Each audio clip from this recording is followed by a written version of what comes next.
Muy buenas tardes, estimado público. Bienvenidos a la Conferencia Internacional de Indicadores Ambientales para la Gestión Urbana, organizada por el Vicerrectorado Académico de Pregrado. Por favor, fuertes aplausos para esta tarde en la que nos estamos reuniendo con motivo de un evento tan importante. En primer lugar, vamos a saludar a la mesa de honor. Tenemos a nuestro expositor, el doctor Julián Mora Aliceda, catedrático de la Universidad de Extremadura, España. Aplausos para él, por favor.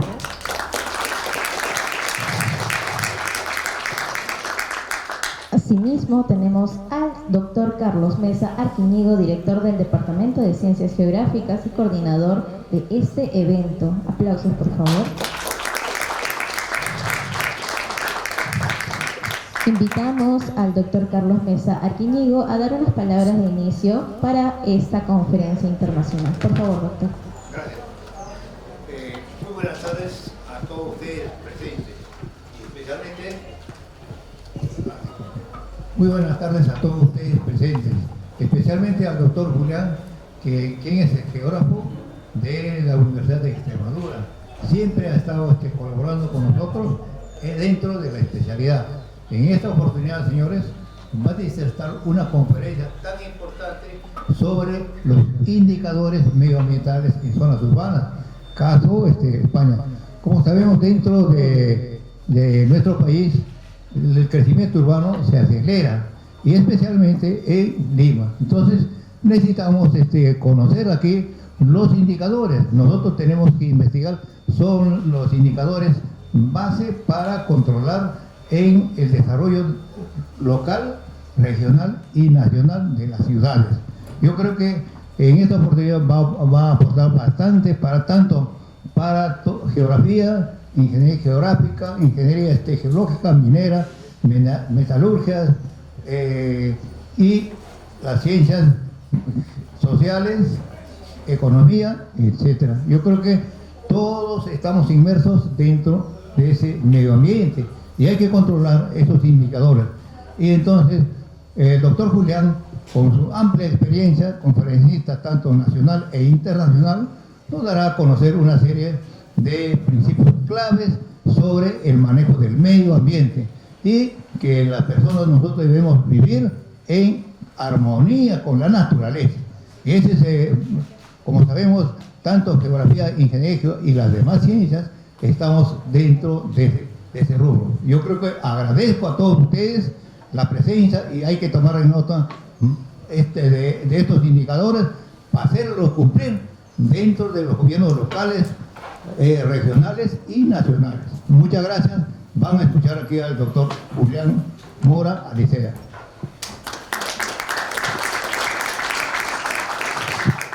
Han sido las palabras del doctor Carlos Mesa Arquiñigo, director del Departamento de Ciencias Geográficas y coordinador de este evento, Conferencia Internacional, Indicadores Ambientales para la Gestión Urbana.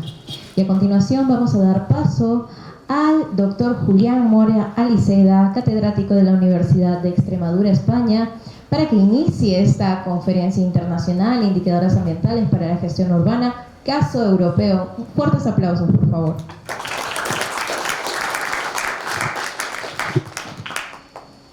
Muy buenas tardes a todas y a todos. Es para mí un enorme honor y placer también estar nuevamente aquí en esta universidad y en ese sentido tengo que agradecer la deferencia que ha tenido el vicerrectorado de invitarme a participar con ustedes y también aquí al coordinador, al doctor Carlos Mesa Arquiñigo, porque ha insistido mucho en que esta tarde les acompañara. Y claro, uno cuando viene a esta universidad, después de tantas veces, ya no es que diga que se siente como en casa, me siento en casa, entre otras cosas porque conozco a algunos de ustedes y además acabo de encontrarme aquí también a una persona de esta universidad que ha hecho estudios y titulaciones en Extremadura y que nos acompaña también el profesor Jorge Ceferino.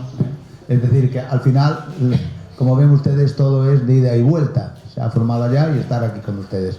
Bueno, en este sentido, después de los agradecimientos, decirles que vamos a tratar un tema de muchísima actualidad porque todo el mundo está ahora hablando de la necesidad de establecer sistemas de indicadores ambientales prácticamente para todo, ¿verdad?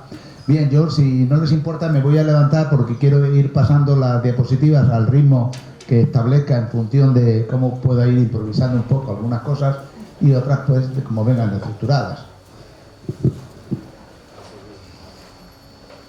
Puedo ya. Exacto. Mire, efectivamente, cuando hablamos de medio ambiente, habitualmente, ¿qué entendemos por medio ambiente? Hablamos siempre del medio ambiente, del desarrollo sostenible, ¿verdad? ¿Alguien sabe lo que es el desarrollo sostenible? ¿Eh? ¿Alguien sabe lo que es el medio ambiente? ¿Sí? ¿Alguien lo sabe? ¿Se atreve a decírmelo? Los conceptos. Bueno, pues vamos a conceptuar. El desarrollo sostenible, que es lo que está teniendo mucho éxito como concepto, lleva aplicándose prácticamente desde el año 1987, ¿verdad? Todos ustedes habrán oído hablar del informe Brundtland, ese que se llama Brundtland porque la ministra noruega lo presentó. Es decir, siempre cuando yo hablo de estas cosas digo que es un documento europeo, que muchas veces queremos aplicarlo tal cual y a veces no es fácil, dice este concepto que el desarrollo sostenible es aquel que satisface las necesidades del presente sin comprometer el uso de los recursos para las generaciones venideras. Eso es magnífico, ¿verdad? Muy poético. Pero es que no todo el mundo vive en Europa del Norte o en Europa, donde se pueden hacer muchas, promesas para reducir, y de hecho se está reduciendo. Hoy venía el informe de la COP, que, por ejemplo, Europa ha reducido las emisiones de CO2, ahora que está también muy ligado a esto del cambio climático. La COP28, han oído hablar de ella, ¿no?, sobre medio ambiente, que se celebra en Dubái, yo creo que empezaba hoy. Pues claro, cualquiera dice, ¿y qué está pasando en Europa? Bueno, pues que Europa ha reducido desde 1990 hasta el año 2021, los últimos datos oficiales, ha reducido sus emisiones en un 30%. Mientras el resto del mundo sigue contaminando más, excluyendo a China. Eso es otra historia distinta. Claro, ¿y por qué Europa puede hacerlo? Porque antes ha desarrollado mucho. Cuando uno tiene mucho desarrollo, tiene mucha tecnología, tiene mucha sensibilidad y puede dar respuesta. Pero otros países, estoy pensando que no hace mucho que he estado en África, cuando tienen que comer, no puede decirle, oiga, usted proteja absolutamente todo, porque le van a decir, oiga, es que yo estoy en unos parámetros distintos a ustedes. Bien, el desarrollo sostenible, por tanto, ¿qué es lo que no se ha aplicado bien? Dice en el informe Brundtland, 428 páginas, si alguien se lo quiere leer bien, pero claro, como siempre escuchamos el concepto por parte de algunos académicos, políticos, empresarios, sindicalistas, al final el concepto, se ha prostituido hasta el punto de ser un concepto polisémico. Tiene tantos significados como intereses puede haber en su aplicación, y muchas veces son intereses espurios. Bien. En este tipo de consideraciones también te dice el informe Brundtland que no se puede aplicar el concepto de desarrollo sostenible ni los mismos ritmos a todos los países, porque uno parte con ventajas. Claro, eso es como cuando uno está muy gordo, ¿verdad? Pesa 140 kilos y dice el tipo, pues bueno, y el médico le dice, póngase usted al régimen. Y entonces los que están famélicos le dicen, ustedes sigan al régimen. ¿Por qué? Porque si no se van a poner gordos, van a tener diabetes, van a tener colesterol, mejor. Pero ya, si yo ni siquiera he empezado a comer, ¿cómo me está diciendo que me inhiba? Bueno, entonces, en este sentido, el concepto de desarrollo sostenible, como les decía, tiene muchísimas interpretaciones y la mayor parte de las veces con intereses ocultos. ¿Pero qué es el medio ambiente? ¿Qué entendemos por medio ambiente? Habitualmente, cuando ustedes escuchan en televisión a ecologistas no son ecólogos, cuidado, el ecólogo es una persona con una disciplina científica, ecologistas o políticos, aquí no sé si los tendrán, pero en Europa los tenemos de carácter muy ambientalista, los llamamos los verdes, o también han sido tomados esas ideas por grupos de izquierdas y también partidos de derecha. Es decir, allí el medio ambiente, la parte ambiental es transversal, nadie se quiere quedar atrás. ¿Pero qué entendemos por medio ambiente? Bueno, pues habitualmente la mayor parte de la gente, y si ustedes leen la prensa, creen que el medio ambiente solo lo integran la flora y la fauna. Entonces, se ha producido un atentado contra la fauna con la deforestación, se ha producido contra la flora con... Oiga, mire usted, es que nosotros somos medio ambiente, los seres humanos, ¿sí o no? Alguien ha dicho por ahí que no. Bueno. Mire, la definición más avanzada que hay sobre medio ambiente, que lo ha recogido precisamente una directiva comunitaria de 2014, pero que es una, digamos, una evidencia y una aceptación científica, es que el medio ambiente lo integran estos 5 elementos. Primero, las personas, que no se nos olvide, las personas, nosotros no hemos venido de otro planeta y no somos de aquí, somos evolución de especie, las personas y la salud. La segunda acepción o integración, flora y fauna. La tercera, la geología, el relieve, la hidrografía, la atmósfera, el clima. La cuarta, ¿qué sería la cuarta? El patrimonio edificado por los seres humanos, el patrimonio construido, el patrimonio también transmitido. Y la quinta sería la interrelación de todos los anteriores. Por lo tanto, el medio ambiente es un sistema donde todas las interacciones son posibles y de hecho tendremos que interpretarlas como tales. El medio ambiente no solo está integrado por un bosque prístino. Hay el resto de los elementos. Bien, dicho esto como aclaración, también es verdad que vamos a hablar de los indicadores. ¿Por qué? Porque los indicadores, como luego les diré y van a ver, los indicadores nos van a servir para, no solo para medir, por el simple prurito académico de medir, sino para servir de base a la planificación y a la gestión de la ciudad en sus procesos, del territorio en sus tendencias, y en este sentido medir significa que vamos a poder visualizar tendencias y vamos a poder diseñar escenarios. Sin indicadores no podemos ir muy lejos, porque empezamos sobre los temas a opinar, y la opinión es como la nariz, ¿verdad? Cada uno tiene la suya. Imagínenlo para el fútbol, a uno le gustarán más Cristiano Ronaldo y a otros Messi, pero el dato, nosotros no necesitamos opinión, necesitamos el dato, porque el dato mata el relato. Y en estos momentos, desde el punto de vista científico, no podríamos o no deberíamos lanzarnos a opinar si no hay una información que nos sustente, si no hay datos rigurosos, objetivos, que nos den asepsia a nuestras afirmaciones. Luego podremos pensar más a la izquierda, más a la derecha, como funambulista, podemos pensar como queramos, pero por favor siempre sobre la base de los datos. ¿Por qué? Porque los datos al final son los que nos van a permitir conocer esa realidad. Miren, les pongo un ejemplo, más bien a título anecdótico. Dice que va un señor, que la empresa lo manda a ir a ver al médico. Cada año muchas empresas le mandan a hacer reconocimiento médico para ver su estado. Entonces el tipo llega allí al doctor y le dice: doctor, mire que vengo aquí con la carta de mi empresa para que usted me haga lo que corresponda. Dice: pero ya le digo yo que yo estoy fenomenal, estoy como un toro de Miura.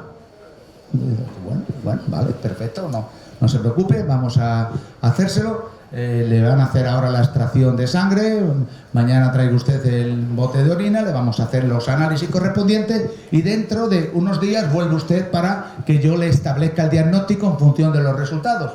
Bueno, vuelve el señor y le dice: usted decía que era un toro de Miura, ¿verdad? Sí. Dice: mire, tiene 240 miligramos de colesterol en sangre, tiene 180 miligramos de glucosa, usted es diabético ya, tiene además la hipertensión, tiene no sé cuánto elevación de los triglicéridos. Ah, pero si yo no me siento nada. Bueno, pues usted no se sienta, pero tendrá que tomar esta medicación. Y si no lo hago, pues mire usted, le tendremos que hacer una placa. Dice: ¿una placa? Dice: ¿de toras? Dice: no, de mármol. La importancia, por tanto, de los datos. El dato te adelanta el acontecimiento. Y en este sentido, vamos a ir pasando. Uno de los elementos que nos van a permitir, antes de llegar al tema de los objetivos, que lo comentaba hace un momento con el profesor Jorge Ceferino, es abordar los problemas de la ordenación territorial y el urbanismo. ¿Y qué es la ordenación del territorio y el urbanismo? La ordenación del territorio, por definición, se entiende que es la expresión espacial hablamos de mapa, cartográfica, la expresión espacial de toda política económica, social, cultural y ambiental. Digo cultural también, que a veces se nos olvida, por eso les decía que muchos de estos indicadores o muchos de estos objetivos que aquí vemos ahí atrás, los 17 objetivos, los ODS, la evolución de lo que eran los objetivos del milenio anteriormente, ahora son los ODS, bueno, pues no se pueden aplicar al mismo ritmo en cada uno de los países y dentro de cada país en los mismos territorios. Ustedes piensen que no es lo mismo funcionamiento de Limas en el ritmo de desarrollo que el de Iquitos, por ponerle una parte amazónica o por no irme ya al sur hacia Moquegua, ¿no? Bien, con esto les estoy señalando que es muy importante conocer los indicadores para ver si podemos, desde cualquier área territorial, sea país, sea región, sea municipio, abordar los 17 objetivos del desarrollo sostenible que establece la ONU. El objetivo ligado a la ordenación del territorio y al urbanismo es el número 11. El número 11 que dice claramente que son las ciudades y comunidades sostenibles. Claro, ya vemos que es un objetivo importante hasta tal punto que es precisamente uno de los objetivos que está más citado, que aparece más en los medios de comunicación. Primero, lógicamente, el que más aparece es la acción por el clima. Ya vemos que las COP, la COP28 ahora va a llenar durante muchos días la prensa internacional y la nacional, por supuesto. El segundo sería el de la salud y el bienestar, pero el tercero en porcentaje de aparición en la prensa es el de ciudades y comunidades sostenibles. Es decir, al final la gente vive en el territorio y le preocupa su entorno vital, le preocupa cómo funcionan esas ciudades desde el punto de vista de los equipamientos sociales, sanitarios, educativos, culturales, deportivos, ¿verdad? O cómo funciona el tráfico, las congestiones, etcétera, etcétera. Nos preocupa eso para también, lógicamente, la seguridad, más aquí que en otras partes. Y como teníamos aquí como referencia, me decía el profesor Carlos Meza, decía, bueno, ponga también algún ejemplo de lo que está sucediendo en Europa. Yo voy a intentar trasladarle en Europa, hace ya un tiempo que adoptamos lo que hemos denominado la Estrategia Territorial Europea con aplicación urbana. Es decir, y esto lógicamente va a llegar acá, lo van a hacer ustedes también, siempre hay una diferencia de unos 10, 12 años, pero al final todo va expandiéndose como lógicamente tiene que ser, con adaptaciones, porque no se trata de aplicarlo directamente. Hay un elemento, digamos, ambiental, hay un elemento cultural fundamentalmente que hace que tengamos que realizar ese tipo de situaciones de encaje, ¿no? Mira, en Europa tenemos un problema muy claro. Tenemos que ir hacia un sistema equilibrado y policéntrico de ciudades. Allí le llamamos comarcalización, ¿verdad? Donde se trata de que las ciudades no estén aisladas, sino que las ciudades están dentro de un amplio espacio mayor que denominamos territorio.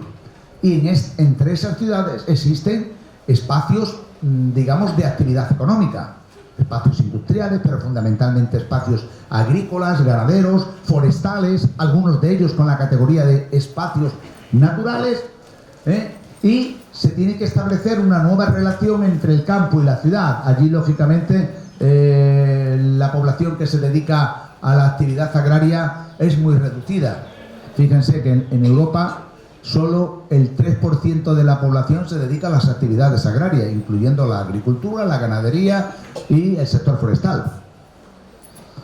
Claro, En algunos países menos, depende también del tamaño. De los que más tienen son Francia y España por sus dimensiones y porque tienen una larga trayectoria y mejores condiciones climáticas, y tienen el 5%, no piensen ustedes, pero la media, cuando comparas con, introduces países más pequeños como Holanda, como Dinamarca, que tienen las condiciones climáticas, o los países nórdicos, que ahora empiezan ya a tener todo el tiempo nieve y están congelados. Bueno, pues en definitiva se trata de que exista una nueva relación entre el campo y la ciudad, porque el campo empieza a tener otras dimensiones distintas a las que tenían hace 80 años. Ya el campo ya no es solo para cubrir la seguridad alimentaria, se produce en exceso. Tanto se produce que Europa hace ya muchos años, pero en estos momentos sigue reduciendo la superficie agraria, pero se produce más, hasta el punto de que se está pagando a los agricultores y ganaderos por no producir, sino por conservar.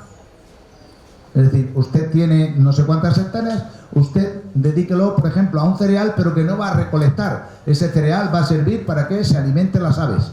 Entonces, usted va a recibir como si hubiera tenido una producción importante de otro cultivo. Se llaman elementos de compensación.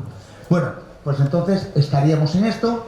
La garantía como principio, estos son los grandes principios, luego veremos unos detalles. La garantía de un acceso equivalente a las infraestructuras de comunicaciones y al conocimiento. Allí es fundamental tener una buena red que nos permita a todos, ya lo verán ahora algún gráfico, acceder no ya en distancias kilométricas. Allí no medimos las distancias. Hoy entre Madrid y Barcelona hay 650 kilómetros.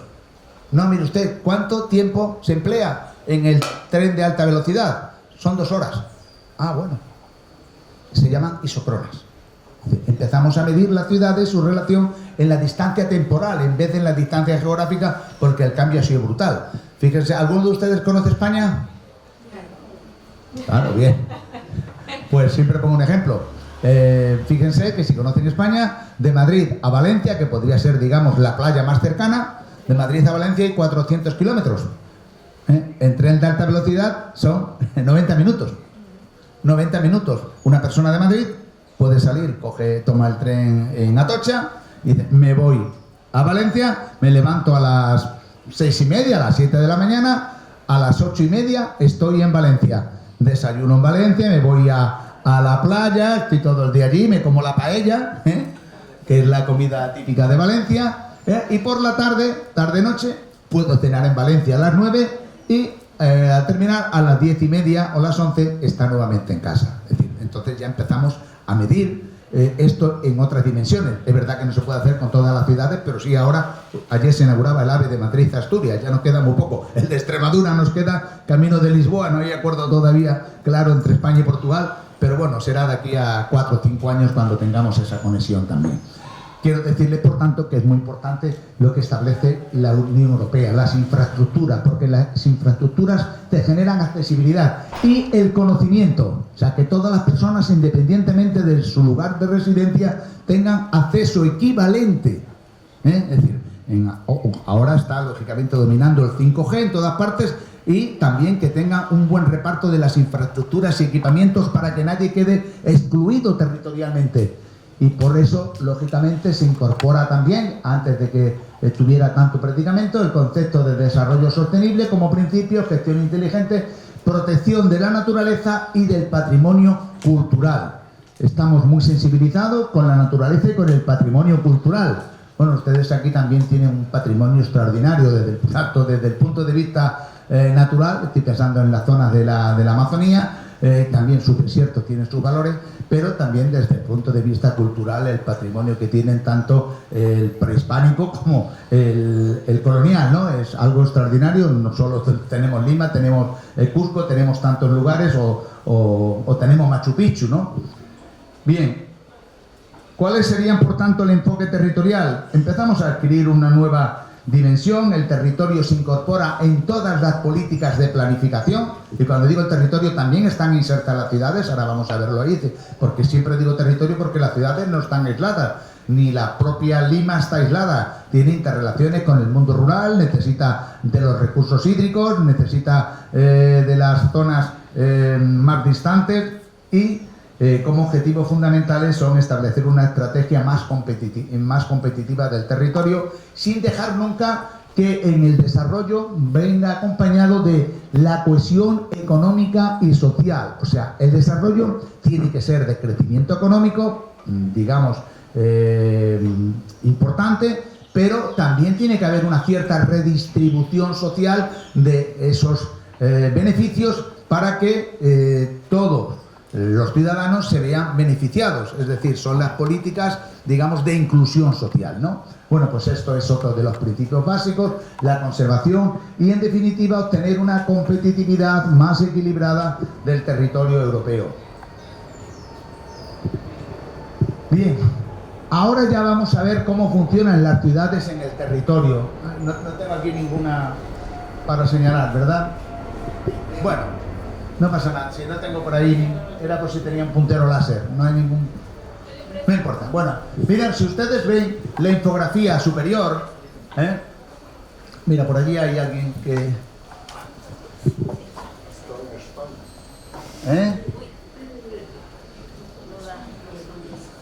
¿No funciona? Bueno, no pasa nada. Ah, mira, aquí hay otro chico. La gente joven siempre viene preparada para la vida moderna.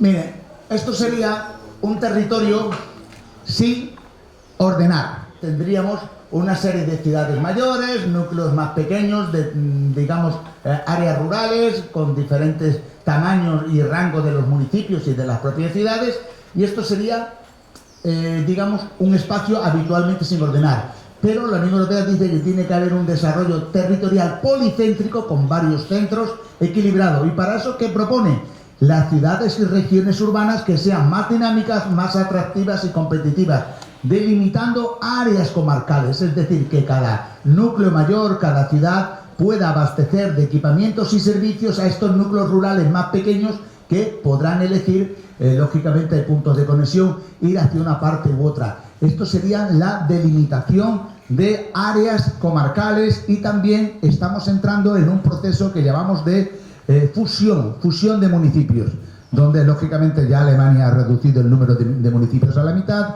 Reino Unido ya no está dentro de la Unión Europea, pero fíjense que Reino Unido tiene solo 228 municipios, Holanda lo ha reducido también de manera extraordinaria, España no lo ha hecho. Ahí hay un gran debate, como tiene tanta tradición municipal, todo el mundo cree que su municipio es suficientemente importante y que no se va a fusionar con el del vecino, que tiene peor calidad, y que los vecinos del otro lado siempre son peores que los suyos. Bueno, pero es un proceso que se acabará implantando.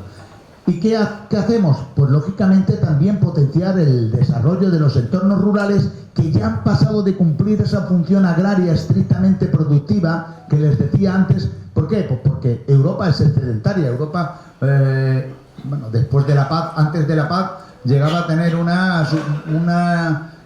excedente del 40% de la producción. Claro, si lo regalaba, que sería lo normal para los países más pobres, resulta que caía el precio en el mercado internacional, y lo único que tuvo que hacer, de acuerdo con la OMC, es reducir la productividad y darle al campo nuevas funciones que están ligados a la parte, digamos, de protección. Ven ustedes aquí los bosques, los ríos, las aguas, protección, espacios naturales con diferentes consideraciones, y una nueva actividad en el ámbito rural, la turística.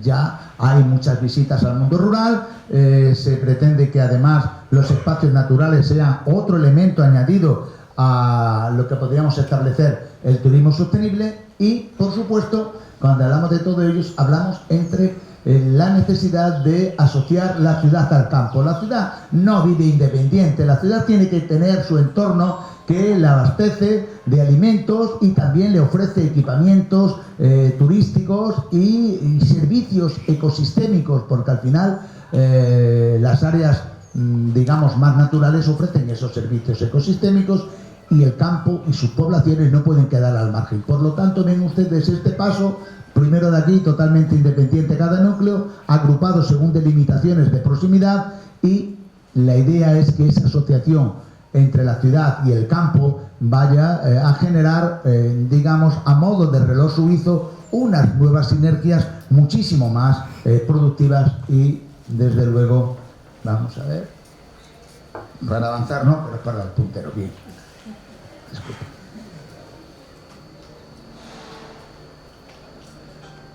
En este sentido, les señalaba antes cómo hemos ido cambiando la percepción. Ven ustedes como ya medimos en isocronas sobre cualquier punto central, como hay una buena red de infraestructuras en toda Europa, no solo en España, también en Francia, en Alemania, en Holanda, ¿qué les voy a decir? Bueno, pues todas estas infraestructuras nos van a permitir acceder a cada uno de los núcleos en tiempo. Estos son las isocronas. ¿Cuánto están? ¿A 10 minutos? ¿A 15 minutos? ¿A 20 minutos? ¿A 25 o a media hora? Se entiende en Europa que nadie puede estar a más de media hora de un centro digamos, sanitario como un hospital. O sea, hospital. Los centros de salud pueden estar lógicamente a menos, pero nunca a más de 30 minutos de un hospital. Y ustedes dirán, pero es que 30 minutos, bueno, allí 30 minutos pueden ser 40 kilómetros, porque como hay una buena red, se puede llegar, lo saben muy bien Jorge y quienes hayan estado allá. Claro, si tenemos todo esto, estamos justificando que vivir en el entorno rural también no implica segregación. Yo vivo en el entorno rural, claro, vivo en Malpartida de Cáceres. O sea, yo estoy a unos 10 kilómetros de la ciudad y tardo 5 minutos. Yo llego antes, como la universidad está a las afueras, llego antes que el 90% de los cacereños, por ejemplo. Y media hora, dirán ustedes, alguien que está a 40 kilómetros está a media hora de un hospital. Bueno, media hora no es tanto. Yo he empleado más de media hora desde San Isidro, que estaba en otro congreso, en la zona de San Isidro, hasta aquí. Y he tenido suerte que no me he movilizado a las 5 de la tarde, o las 6, que está la hora punta. O sea que, por lo tanto, nosotros medimos en tiempo. Usted puede estar muy cerca de aquí, dentro de la propia ciudad. Si ustedes van a salir a las 6:30 de la tarde y se van a Miraflores, verán que no van a bajar de hora y media, ¿verdad? Pues entonces estamos allá utilizando estas medidas. Me preguntaba que le pusiese elementos de comparación. Bueno, pues eso, nosotros utilizamos ya las isocronas y nos va a permitir ese desarrollo que decíamos antes, policéntrico, a través de la accesibilidad. Cualquiera de estos núcleos rurales que antes estaba disperso puede ir a cualquiera de estas ciudades en función de los equipamientos, de la proximidad, de las necesidades o de cualquier otra motivación. Y también, lógicamente, estamos apostando por infraestructuras de alta capacidad para conectar las mayores ciudades. A través de todas las ciudades españolas están conectadas como mínimo a nivel de autovías. Autovías son de 4 carriles, ¿verdad? 2 en un sentido, otros 2 en otro, todas las ciudades. Y ahora se llega a la idea de que todas estén conectadas por alta velocidad. Alta velocidad, cuando antes hablaba del AVE, bueno, ya me habrán oído, son trenes que van a 300, 320 kilómetros por hora.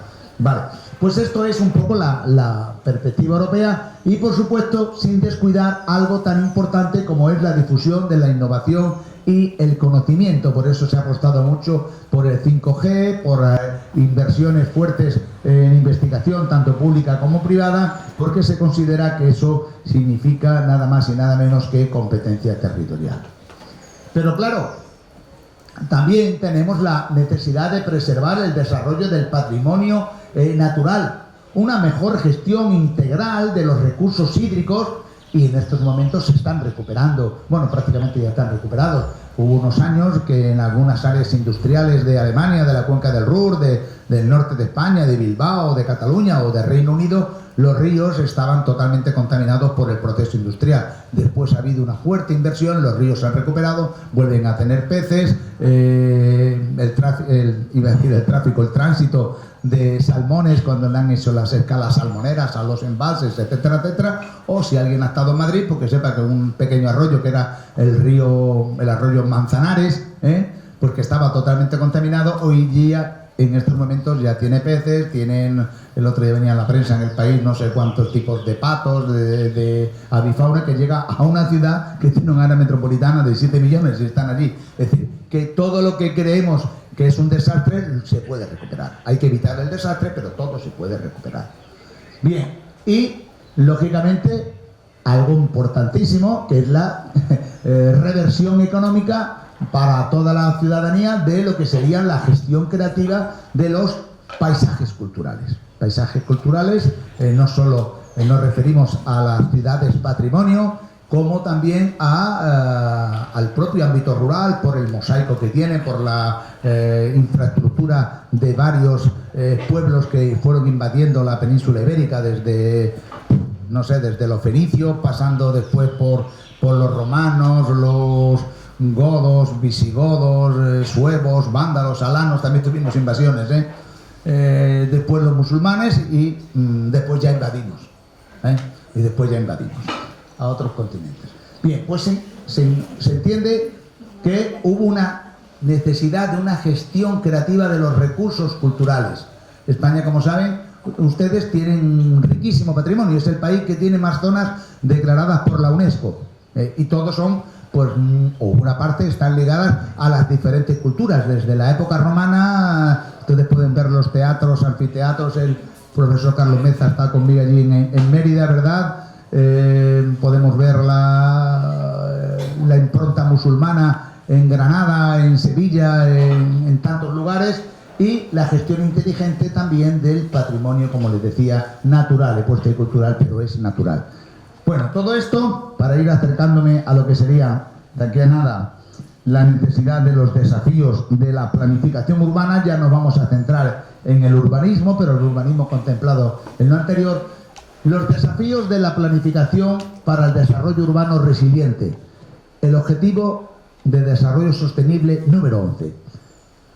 La Unión Europea establece estos 5 grandes objetivos para el desarrollo urbano: el desarrollo local, el medio ambiente urbano, la atención a los barrios desfavorecidos para evitar la exclusión social, el gobierno local y la participación ciudadana, lo que ahora llamamos gobernanza, y la integración de las políticas, tanto de los planes estratégicos como los planes propiamente urbanos, los planes de ciudad. Voy a pasar un poco rápido. Teníamos hasta las 6, ¿verdad? Perdón. Bien, cuando hablamos de desarrollo local, tendríamos que establecer cuáles son los diagnósticos de cada una de las ciudades. Cada ciudad no tiene el mismo problema y no son todos extrapolables, algunos son comunes y podemos tener, digamos, como referencia otra ciudad que los ha tenido, cómo los ha superado y cómo puedo aplicarlo aquí. Serían, por tanto, las buenas prácticas. Precisamente hay un documento que se celebra cada 2 años, que son las buenas prácticas urbanas de Dubái. Eso los que sean arquitectos o ingenieros lo suelen manejar más, es decir, y luego tendríamos que adaptarlo, pero cómo se han superado en cada entorno.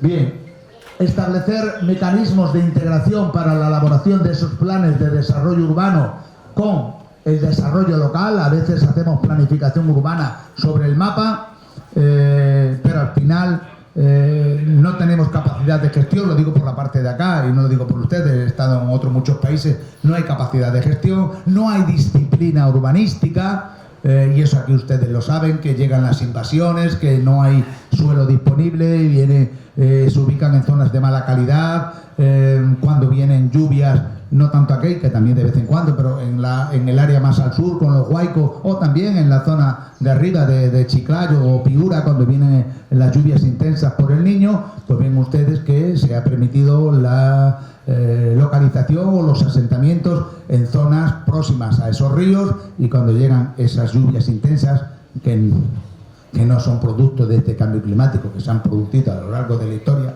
Hay un libro muy interesante sobre el Perú, que se escribió en 1580, creo, por una historiadora irate. El libro se ha escrito ahora, más recientemente, pero hay una historiadora que ya habla de todos los registros climáticos, digamos, de eventos importantes y cómo se repiten con alguna frecuencia, no muy seguida, pero se repiten, y cómo generan desastres. Sigo diciendo que no hay desastres naturales, ¿verdad? ¿O sí?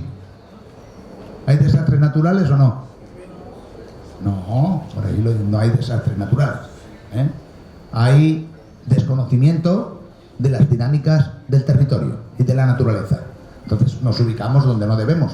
Si no nos hubiésemos ubicado en un lugar adecuado, el río podría desbordarse por la lluvia intensa, pero no, si no estamos en su lecho menor ni en su lecho mayor de inundación, no nos pasaría nada. Si nos volvemos a asentar porque no hay una política urbanística que nos impida asentarnos, y que si alguien lo hace y ocurre alguna cosa, lógicamente la responsabilidad sería de quienes autorizaron aquella digamos, urbanización o asentamiento industrial, entonces ya la cosa cambiaría, ¿verdad? Radicalmente. Bueno, por eso le llamo yo lo de gestión y disciplina. O sea, planificación podemos tener muchas veces, hacer el análisis de la ciudad, el diagnóstico, cómo tenemos que crecer, cómo podemos pintar en el plano cuáles son las áreas, pero si no se cumplen, al final estamos en una situación realmente complicada.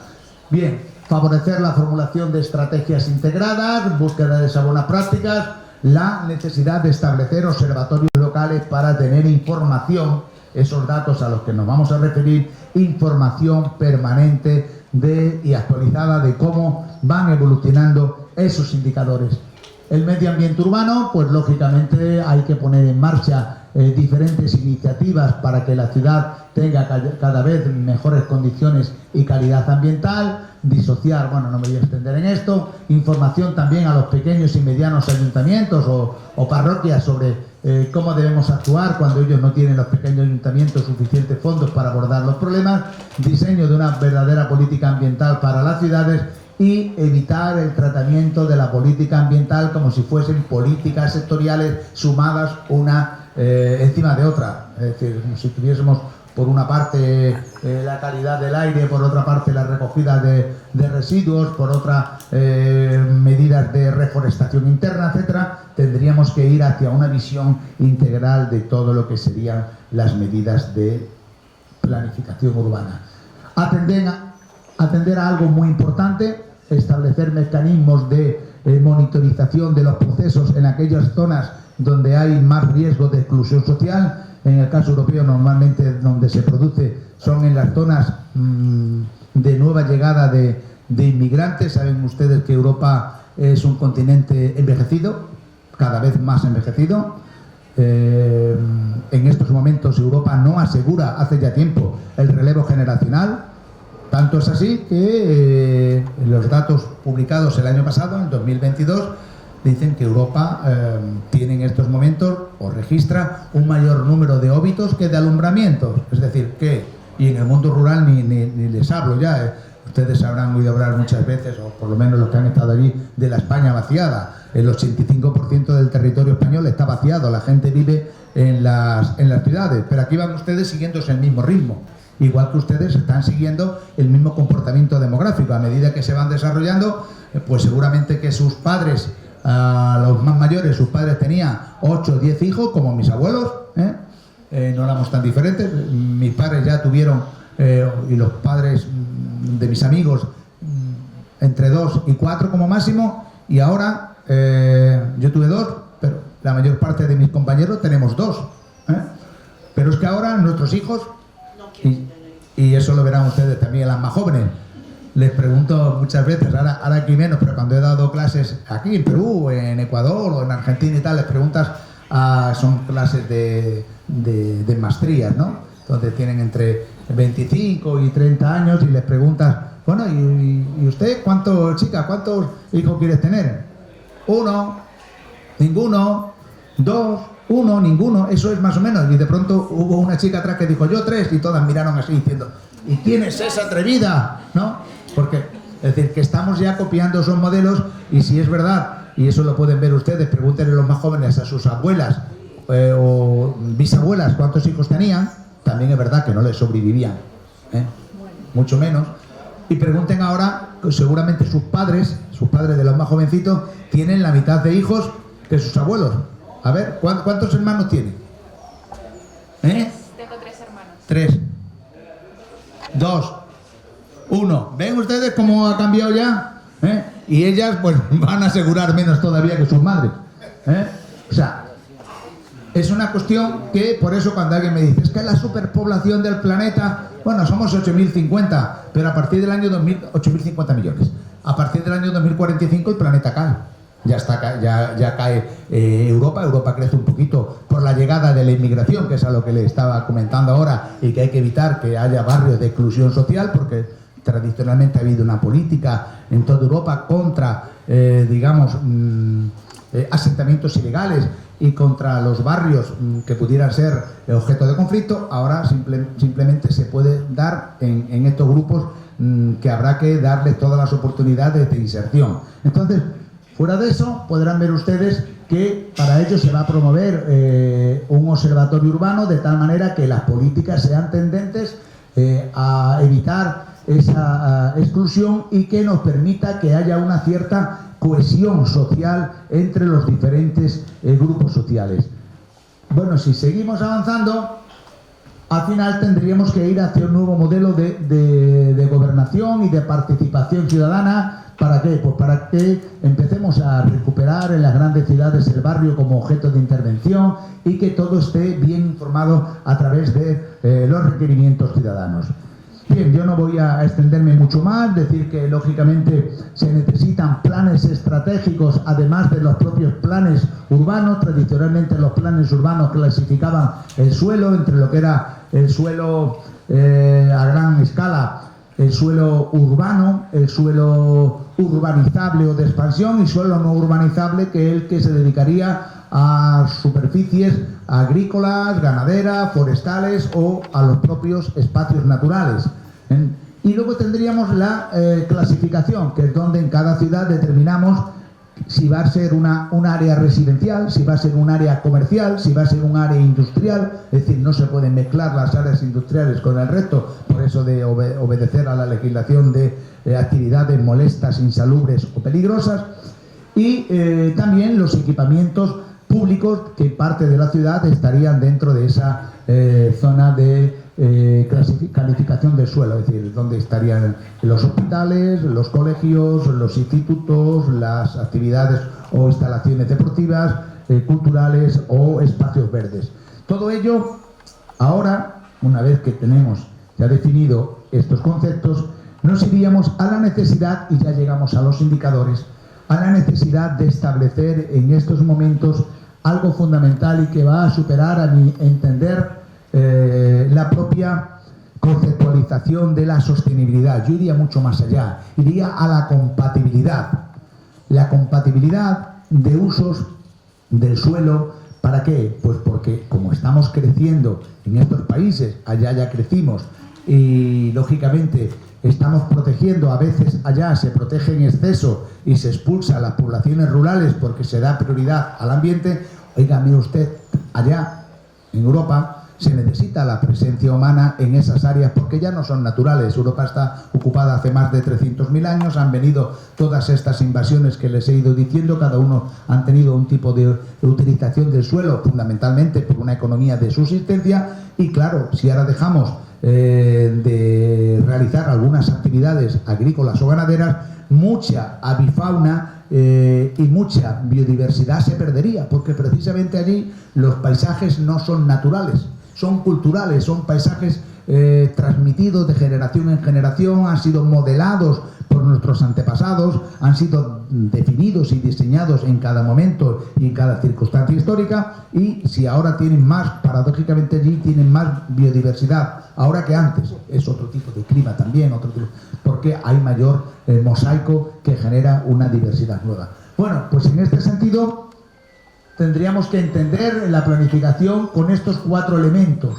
El sistema biofísico, que lo integrarían esos elementos fundamentales de la naturaleza, como hemos dicho antes, de la geología, el relieve, las aguas, la atmósfera, el clima y la vegetación y la fauna. Esto sería el sistema biofísico. Tendríamos también el sistema demográfico, es decir, la población, cuánto es el número, cómo se distribuye por sexo, por grupos de edad, por los saldos migratorios, quiénes vienen, quiénes se van, cuáles son las tasas de natalidad, de mortalidad, porque es importante conocer todos esos datos para hacer la planificación urbana de qué vamos a necesitar para el futuro. en muchas zonas de Europa, en las áreas rurales, lo que más se está avanzando en estos momentos en construcción son los nichos de los cementerios, porque realmente muchos pueblos están en una franca regresión. Bien, y tendríamos el sistema económico. El sistema económico, que ahora vamos a ver las variables, donde lógicamente ahí tendríamos que conocer cuál es la estructura económica, cómo se distribuye por diferentes sectores de actividad, qué porcentaje de población trabaja en el sector primario, en el sector secundario, es decir, el industrial y el de la construcción, en el terciario o el de lo que son los servicios comerciales, de transporte, educativos, de sanidad, etcétera, y el sector cuaternario. ¿Hay cuaternario? ¿O el cuaternario es una etapa geológica? ¿Hay sector cuaternario? ¿Sí? ¿Cuál? ¿Cuál es el cuaternario? Muy bien, lo ha dicho. El del conocimiento. El de todas aquellas actividades que llevan incorporados la I más D más I más T. Es decir, la investigación más desarrollo, más innovación, más tecnología, y vuelvo otra vez el bucle. Más inversión en investigación, más desarrollo, más innovación, más tecnología. En estos momentos ya se dice si un país es muy desarrollado o poco desarrollado, no porque tenga mucha población agraria o no, efectivamente que también los países muy desarrollados tienen poco porcentaje de población agraria, pero sobre todo lo está determinando el porcentaje de población que trabaja en el sector cuaternario, en el sector del conocimiento. ¿De acuerdo? Bueno, y lógicamente cuando hacemos planificación urbana tenemos también que entender lo que les decía antes, el sistema sociocultural. Ahí en cada lugar hay un sistema de creencias, de conocimientos transmitidos, de relaciones personales, que es distinto en muchos lugares. Bueno, entre ustedes y nosotros no tanto, porque es la misma lengua, la misma cultura, la misma religión, etcétera, pero cuando uno da el salto a otro continente, pues las circunstancias cambian mucho, y aquí también en algunas comunidades locales, pero son más pequeñas, ¿no?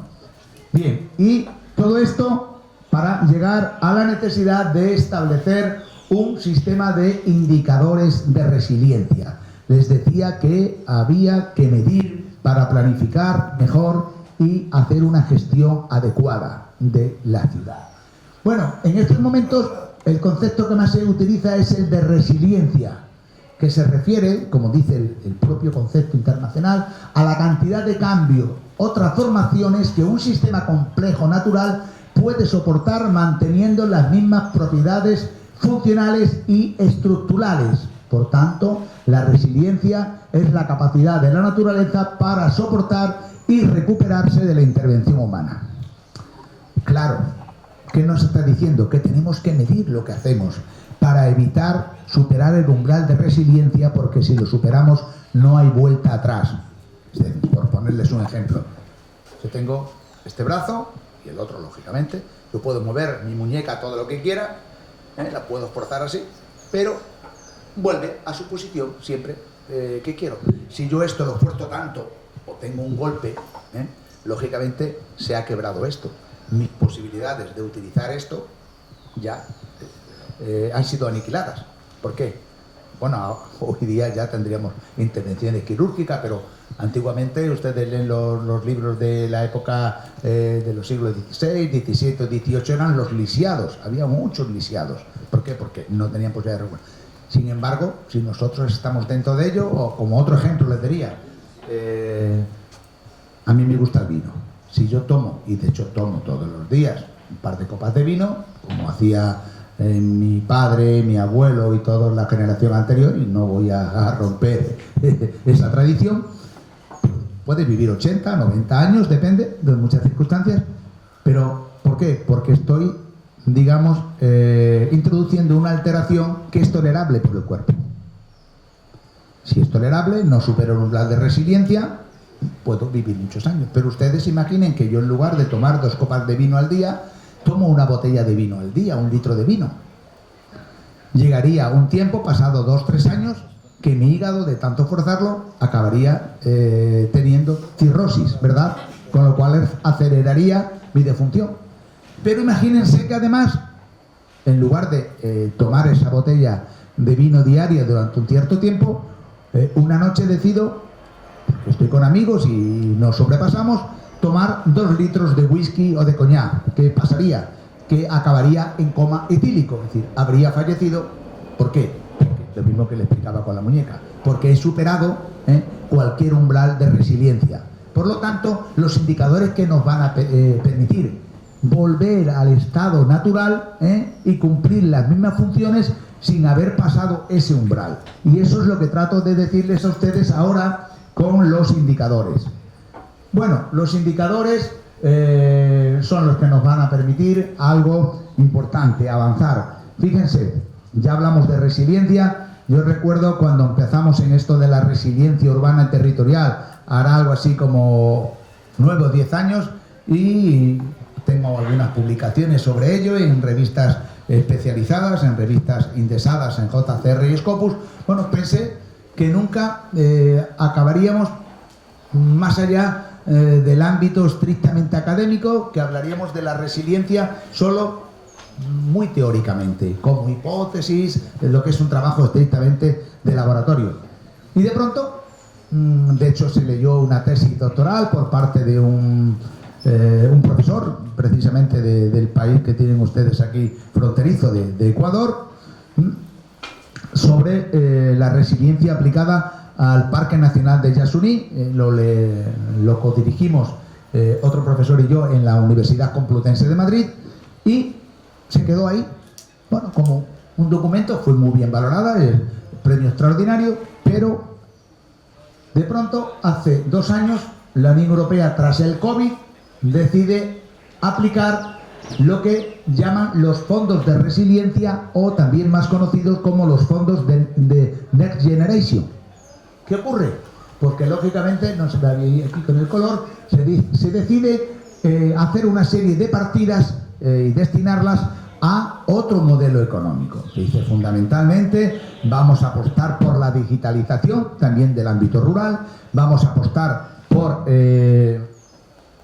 la protección de la naturaleza, vamos a apostar por el desarrollo y la recuperación demográfica de esos espacios rurales, y toda una serie de inversiones destinadas a esta línea, fundamentalmente también de la investigación, y dedican una cantidad extraordinaria de miles de millones. A España le ha correspondido, creo que eran 145.000 millones de euros, Italia unos 160.000, Francia no recuerdo. Bien, ¿y esto qué significa? Significa que podemos ir a lo que denominamos la resiliencia como paradigma del desarrollo. Si estamos en todos los indicadores dentro de esa capacidad de asimilación de los ecosistemas, vamos a poder mantener durante mucho tiempo el uso continuado de los recursos. Pero ahora se mide la sostenibilidad, el concepto que les decía antes, no medía, esto mide. Y si mide, significa que vamos a saber actuar, y vamos a poder hacerlo de una manera seria y rigurosa. Bueno, no me voy a extender mucho por aquí, simplemente que la importancia es clave, y que esto nos va a permitir utilizar grandes bases de datos, que tendremos que crearlas, tendremos que definir, una vez que tengamos los datos y bien seleccionados, establecer un sistema de seguimiento y monitorización de todos esos indicadores, y también generar un sistema de información geográfica que nos permita cartografiarlo, representación gráfica, etcétera, etcétera, y hoy las tecnologías permiten hacer ese seguimiento. Bien, nosotros entendíamos y entendemos que la selección de indicadores resilientes tienen que estar apoyados en estas 3 patas: el sistema ambiental, el sistema sociodemográfico y cultural, y el sistema económico. Al final, los indicadores que nosotros hemos elegido, lo estamos poniendo en marcha en estos momentos en un estudio muy interesante para una región de España. Lo que pretendemos es seleccionar 100 variables o 100 indicadores que nos va a permitir hacer el seguimiento y monitorización del territorio. Esos indicadores, como les decía, desde el punto de vista del sistema ambiental, nosotros hemos hecho esa división de los 3 sistemas. Queremos saber cómo van a evolucionar los recursos naturales ligados a la biodiversidad, a los suelos, al agua, a los instrumentos de gestión ambiental, tanto sean planes rectores de uso y gestión, planes de ordenación de recursos naturales, etcétera, y los equipamientos asociados. Todos son indicadores que vamos a establecer. Miren, para este año en concreto hemos elegido 37 indicadores, ahí no lo he puesto aquí, 37 indicadores que nos van a permitir cómo evoluciona el territorio desde el punto de vista ambiental. Pueden ver que también casi todos estos pueden servir para la propia ciudad, pero como la ciudad, ya sea Lima o sea Cusco o sea cualquier otra, está en un entorno también rural, tenemos que contemplarlo.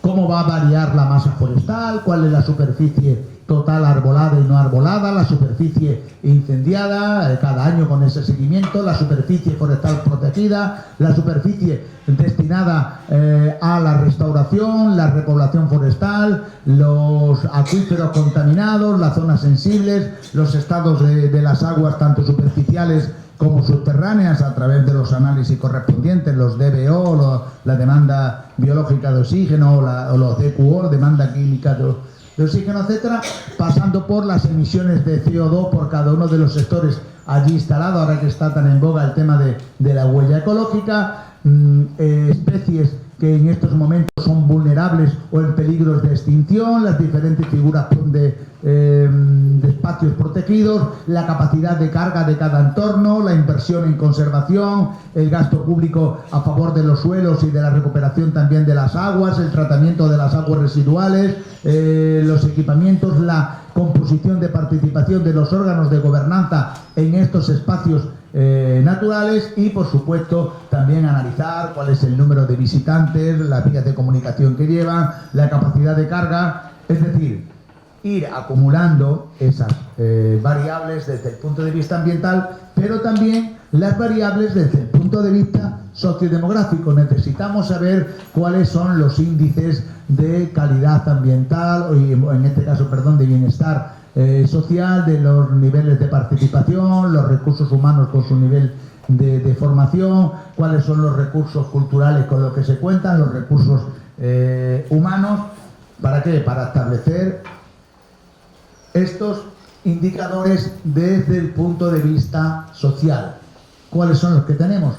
Pues el total de población rural, el porcentaje de población urbana, los índices de feminidad, ahora que estamos tan preocupados con el relevo generacional, la población por edades, las pirámides demográficas, los índices de juventud, los de infancia, el índice de reemplazo generacional, el movimiento natural de la población, las tasas de migración, las de inmigración, los niveles de formación, la participación social, la red de carreteras con su intensidad media diaria, las vías pecuarias existentes, la red de telecomunicaciones y las conexiones a Internet, los recursos humanos que son claves. Muchas veces podemos tener grandes cantidades de recursos naturales, pero si no tenemos recursos humanos seremos un territorio atrasado. Eso pasa en muchos lugares y sin embargo vemos que otros países pequeños de escasa dimensión, a veces superpoblados, que no tienen recursos naturales y son muy ricos, ¿verdad? ¿Por qué? Porque tienen recursos humanos. Es muy importante la situación esta de las variables ligadas a la formación. Y por lo tanto también vamos a necesitar conocer cuáles son los recursos humanos, los recursos culturales, los recursos sanitarios, educativos, que nos están indicando la calidad de vida de ese determinado entorno. Y el último bloque sería lo que denominaríamos aquí el sistema económico. Necesitamos saber cómo se distribuye la fuerza de trabajo, qué porcentaje de población hay en cada uno de los sectores, cuáles son pues elementos como el sector energético, el minero, el agrícola, el industrial, y aquí tendríamos las correspondientes variables o indicadores que estamos seleccionando.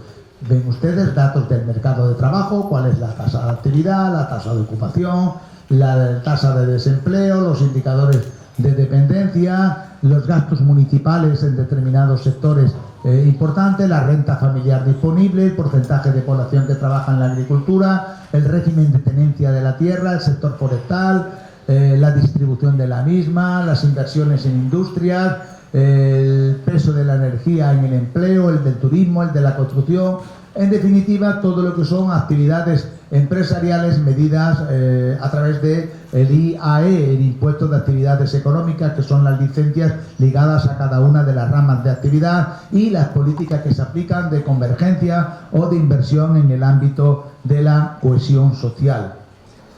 Y así tendríamos, bueno, pues la necesidad de establecer ese sistema de indicadores. No me voy a extender mucho más, pero sí decirles que ¿para qué sirven los indicadores? Pues fundamentalmente con el modelo que les estoy señalando de resiliencia, los indicadores van a tener tres características. Son indicadores de presión, por eso se llama el modelo PER, presión, estado, respuesta. Es decir, cada vez que nosotros realizamos una actividad en el entorno, estamos ejerciendo una presión en el entorno, ¿verdad? Esa presión sobre los recursos va a generar una modificación del estado del territorio, de la naturaleza. Por lo tanto, tenemos que saber que a mayor presión, mayor cambio del estado inicial, y tenemos que dar la respuesta política con acciones concretas. ¿Para qué? Para volver a recuperar ese umbral de resiliencia, para volver a través de medidas compensatorias establecer, digamos, esas dinámicas que se mantengan en el tiempo y que nunca superemos ese umbral. Ustedes aquí teníamos, les presentaré los resultados cuando acabe. Teníamos aquí esas 100 variables, ya les decía que 37 eran correspondientes al sistema ambiental, porque en esta región dominaban mucho los recursos naturales. 31 eran del sistema social, eran menos porque el peso de la población es un área demográficamente en declive, y desde el punto de vista económico en regresión. Tenemos 32, en total 100 variables, pero esas variables a su vez en cada uno de los ámbitos tienen un enfoque. Hay variables de presión, si es el sistema ambiental, lógicamente la presión es muy importante. 12 variables son de presión, 11 son de estado y 14 de respuesta. Ahí hay que dar muchas respuestas porque la naturaleza o las variables ambientales, incluido dentro de las ciudades, son muy necesarios de mantener. El sistema social, pues ya ven ustedes que la de presión pues son pocas porque hay poca presión. La del estado son para ver cómo se modifica, pero sobre todo evitar la regresión. Y las de respuesta serían menos, y de alguna manera el sistema económico casi copia, aunque son variables distintas, como hemos visto, casi copia el mismo peso con el sistema social. En total, esto nos va a permitir tener estos 3 bloques temáticos y esas 100 variables que a través del modelo PER, bueno, pues vamos a clasificar cada una de ellas en este porcentaje y nos van a llevar a esto fundamentalmente, para ir terminando. Cuando tengamos todas las variables, las 100 variables, podemos ir haciendo el seguimiento de todas en conjunto y de cada una de ellas individualmente. Y vamos a hacerlo a través de una especie de monitorización semafórica. ¿Qué quiero decir? Que les vamos a ir poniendo unos colores para saber si esas variables, para que no nunca bajen del umbral de resiliencia, si están en muy buen estado, lo vamos a poner en verde oscuro. Significa que esas variables están muy bien y mejorando, si es posible. Otras que se mantienen en un nivel normal o alto y por lo tanto, bueno, pues siguen en verde, un verde menos intenso, pero nos está diciendo que las variables están dentro de los parámetros establecidos. Es importante establecer parámetros, igual que antes les ponía el ejemplo de la analítica humana, pues sabemos que una persona, si es la glucosa, pues normalmente tiene que estar entre 80, 85 y 110. A partir de ahí hay que tener algo de precaución. A partir de 120 empezamos ya a controlar en exceso, por lo que pueda pasar. Bien, pues entonces, cuando determinadas variables empiezan a superar determinados niveles que hemos establecido dentro de los parámetros, tendremos que ponerlas en este color ámbar, en este color naranja. Es decir, cuidado que estas variables que estamos utilizando en la planificación urbana y en la planificación territorial, son todas esas que hemos mencionado, entran en un nivel de cautela, un nivel de precaución. Tenemos que empezar ya a atender. ¿Por qué? Porque estamos a tiempo. Y habrá variables que, si no hemos prestado la suficiente diligencia, van a pasar a un nivel crítico o bajo. Es decir, ¿por qué? Porque van a caer de los niveles que teníamos establecido para ello, y entonces estas variables ya, si las dejamos llegar, por ponerle el símil médico, pasaríamos de tomar comprimidos a tener que hacer intervención quirúrgica. Por eso de lo que se trata en la ciudad es de que vayamos manteniendo fuera de este ámbito a las variables, estar todas entre verde claro y verde oscuro, es decir, entre buena y muy buena, y siempre tener ese monitoreo permanente. ¿Para qué? Para que nuestra planificación que hemos hecho previamente lleve un buen proceso de gestión, y después de la gestión tendríamos la disciplina. Hay que cumplir con cada una de estas variables y sus ajustes dentro del plan de urbanismo. Yo lo dejo por aquí, porque además creo que se ha agotado la vida. Lo dejo por aquí, así que muchísimas gracias y estoy abierto a cualquier tipo de duda que deseen plantearme. Muy amable.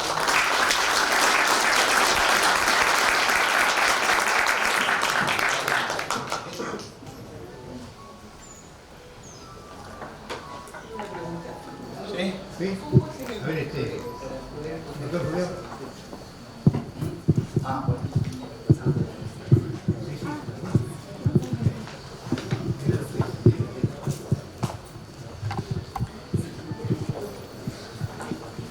Buenas tardes. Vamos a dar bienvenida al doctor Carlos Francisco Cabrera, vicerrector académico de pregrado.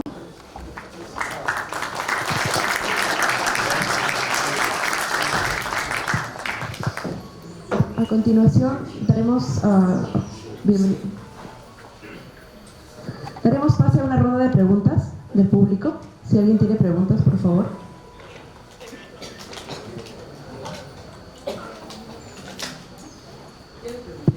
Okay. ¿Alguien más que desee preguntar?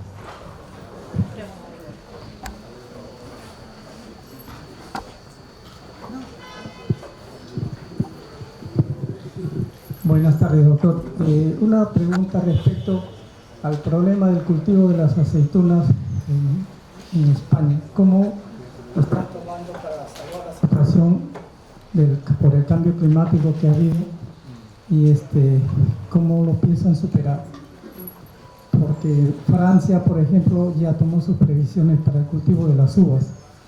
Han comprado terrenos en otro país para reemplazar sus cultivos para poder abastecer a sus clientes con lo que es los vinos.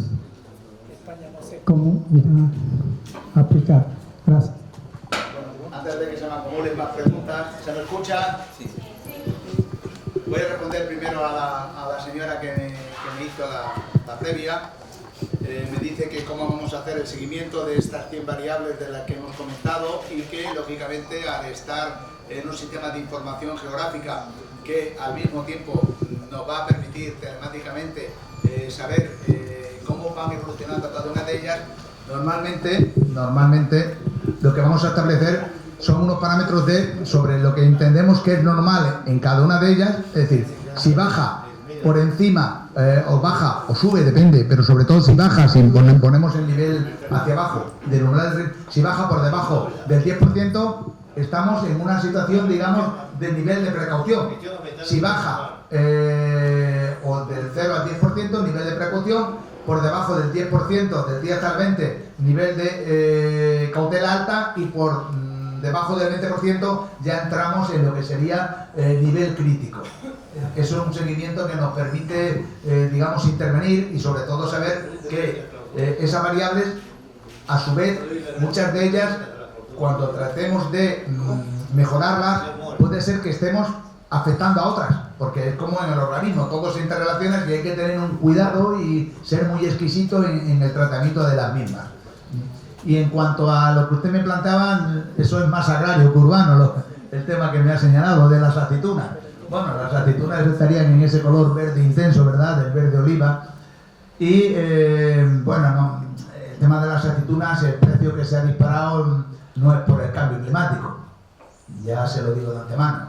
Es decir, otra cuestión es que hayamos tenido 2 años de sequía, pero en España eso de la sequía lo hemos tenido siempre. Ahora, para sacar a todo el mundo, parece como si hubieran llegado de nuevo aquí al planeta y antes no hubieran existido generaciones anteriores. Ustedes llevan todos los documentos históricos. Sé que lo que les voy a decir a lo mejor a algunos de ustedes le va a sonar muy fuerte. Miren ustedes, el cambio climático ha existido siempre. la historia geológica no es la historia de la humanidad. Y hemos tenido épocas mucho más cálidas que ahora y épocas muchas más frías. De hecho, el 80% de los 4.500 millones de años que más o menos tiene el planeta, el 80% han sido etapas más cálidas que la actual. Y lo que ocurre es que nos estamos calentando, y no es cambio climático, es cambio climático porque es inherente que la Tierra es cambio climático. Nos estamos calentando porque estamos en un periodo interglacial. Es decir, estamos en, ustedes saben que, ¿alguien me podría decir en qué periodo geológico estamos? En el Pleistoceno, ¿verdad? Y dentro del Pleistoceno, que prácticamente coincide con la aparición de los humanoides, Pithecanthropus, tanto de Erectus como etcétera, etcétera, pues hemos tenido varias glaciaciones. En el último millón de años, 4 grandes glaciaciones: Gum, Binder, Ries y Bill. Son los 4 ríos subidos que analizan la Terra. Entre esos periodos muy fríos hay periodos de calentamiento. Es lo que nos está pasando ahora. Después de la última glaciación estamos en el Holoceno flandriense, un periodo de calentamiento. Mire, y lo que le voy a decir, como yo digo, el dato mata el relato. Si alguien tiene la menor duda, puede ir a los estudios paleoclimáticos. No me quiero ir mucho por ahí, y además aquí hay geólogos. Solo en la parte del Holoceno hay el óptimo Holoceno. Hace entre 4.000 y 8.000 años antes de Cristo hubo una temperatura del planeta superior en 2 grados a la actual. Pero llegó después el Minoico, hace unos 2.000 años. Cogió parte de la época romana, con otro calentamiento en torno a 1,5. Después vino el óptimo climático medieval, ya terminó, donde el calentamiento fue aproximadamente de 0,6 grados superior. Y luego, al actual, y luego llegó, pues entre 1500 y 1850, llegó lo que se llama la pequeña edad glacial, muy fría. Y ahora ustedes dicen, después nos empezamos a calentar, claro, evidentemente, después de la etapa esa, solo nos queda seguir calentándonos.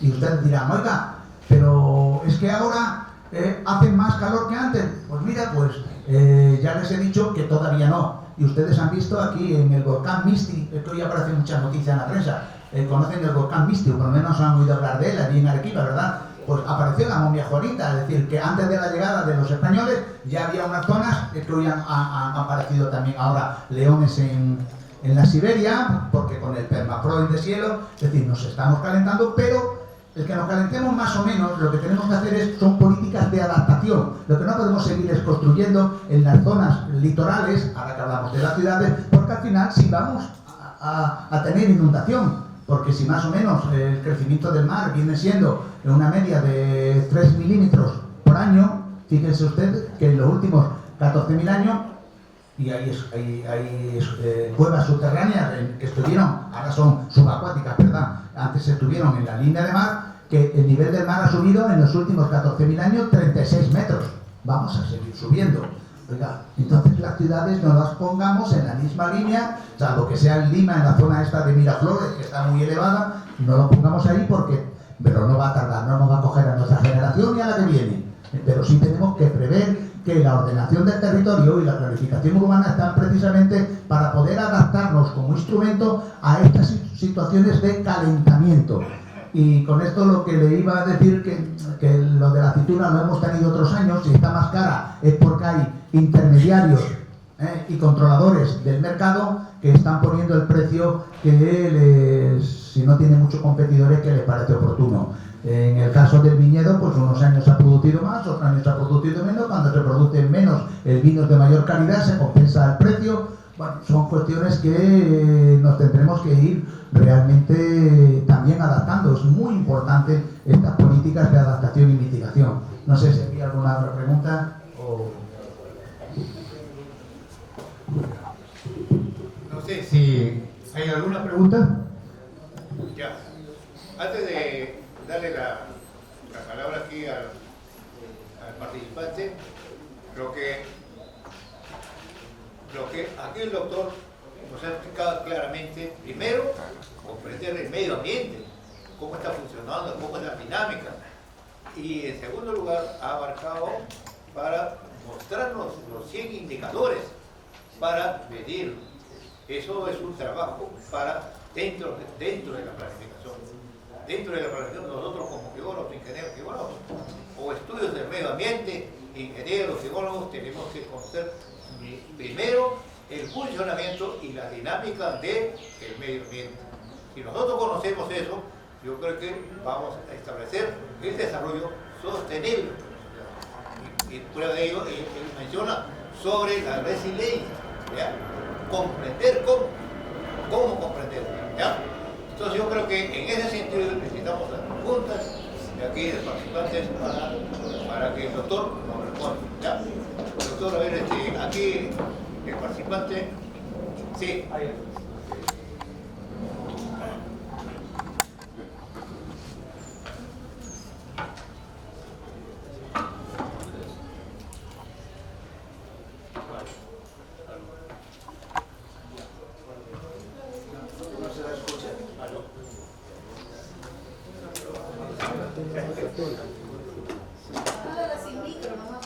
No, necesito micro. Necesito micro. Sería bonito que cada vecindario o barrio, ¿no?, tuviera su desierto, su bosque, su campo, ¿no?, ahí en ellos para hacer deporte, ¿no?, como pasatiempo. Ese pasatiempo como entrenamiento para su estudio, trabajo, ¿no? Ahí ha ocurrido fenómenos paranormales, ¿no? También como salud, ¿no? Y bueno, también tiene que estar ubicado ¿no?, Sacayo, ¿no?, por ejemplo, ¿no?, entre esos desiertos, campos, bosques. No he entendido muy bien su pregunta. Usted creo que me quiere indicar cómo se planificaría dentro de la ciudad lo que serían los huertos urbanos, ¿no? O algo así. Bueno, los huertos urbanos en las grandes ciudades, en Madrid se está dando, en París, en Ámsterdam, pero bueno, no da para alimentar a la ciudad, ¿ves? Se aprovechan pequeños lugares, las terrazas, pero no es suficiente, ni muchísimo menos. Se hace un poco más de aquellas personas que dicen quiero comer mi propio alimento, pero tampoco le llega. Sería una economía de subsistencia. Y en este caso, bueno, se le da un poco más valor porque entraría dentro de ese mercado de proximidad. Hay algunos que son empresarialmente válidos, que ya tienen a lo mejor 2 hectáreas para determinados productos de alto valor en el mercado y con proximidad a un súper o a la tienda directa, en lo que allí llamamos de la granja a la mesa, pero que no acaba de tener suficiente predicamento por ahora, ¿eh? No sé si más adelante, al final el alimento de la población de las grandes ciudades va a depender de las áreas rurales próximas y de los productos que lleguen de otros lugares, de otros países. Lógicamente será así por mucho tiempo.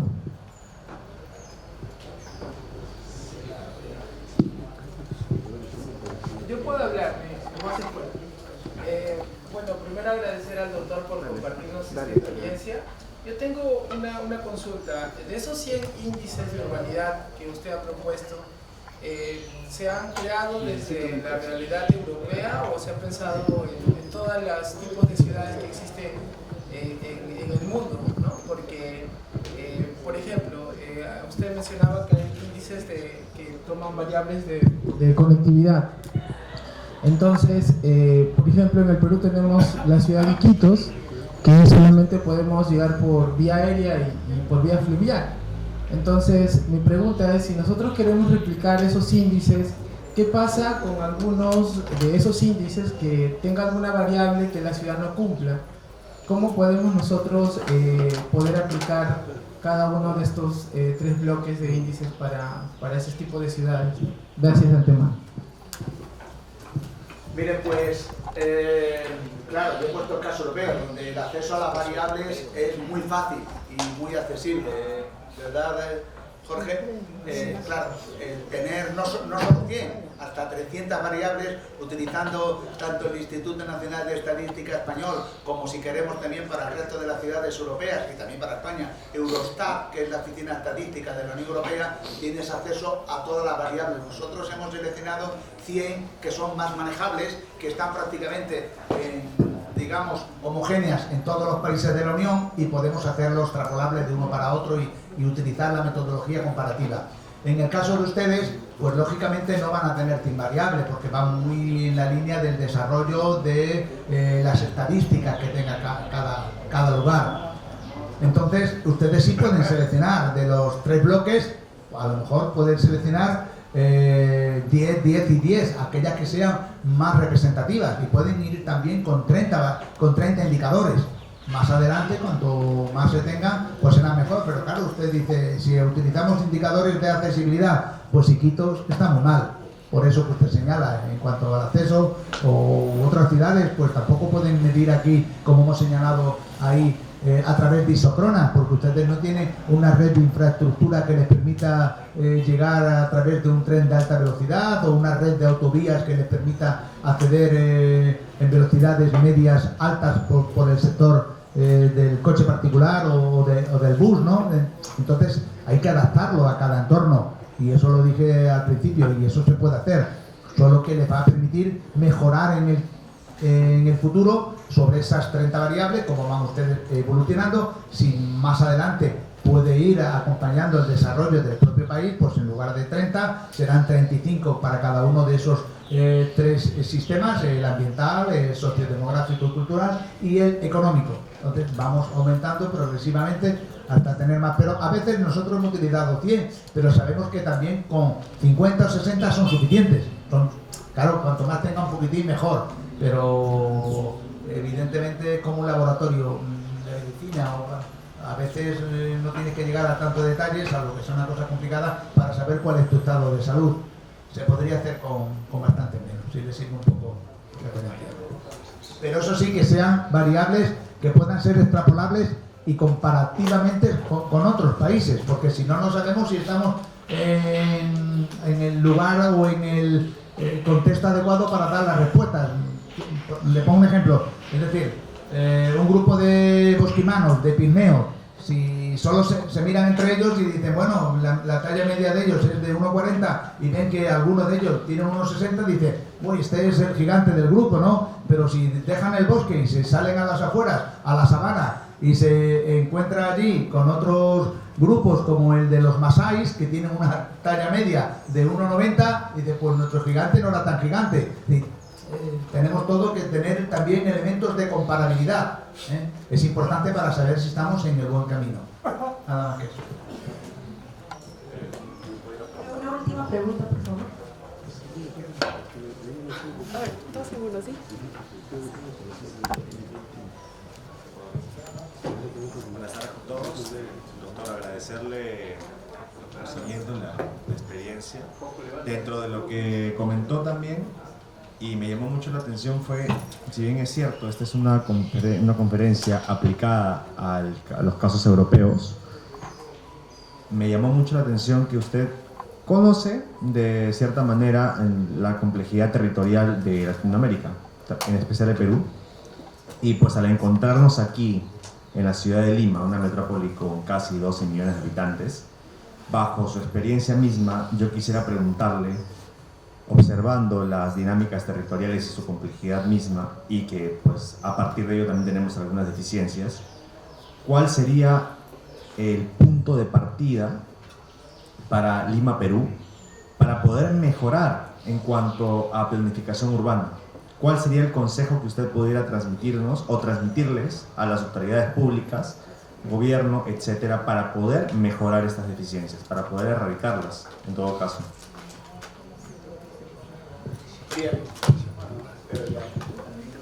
Una última pregunta. Muy breve. Bueno, me ha parecido muy interesante la conferencia y todo el trabajo que hay detrás, que o sea, creo que no se transmite tanto, ¿no? O sea, tiene indicadores, detrás de ellos siempre hay mucho trabajo, un equipo muy fuerte. Yo estoy ahora mismo en esa tesitura, ¿no? Indicadores ambientales para la residencia urbana también. Y mi pregunta va dirigida a los umbrales.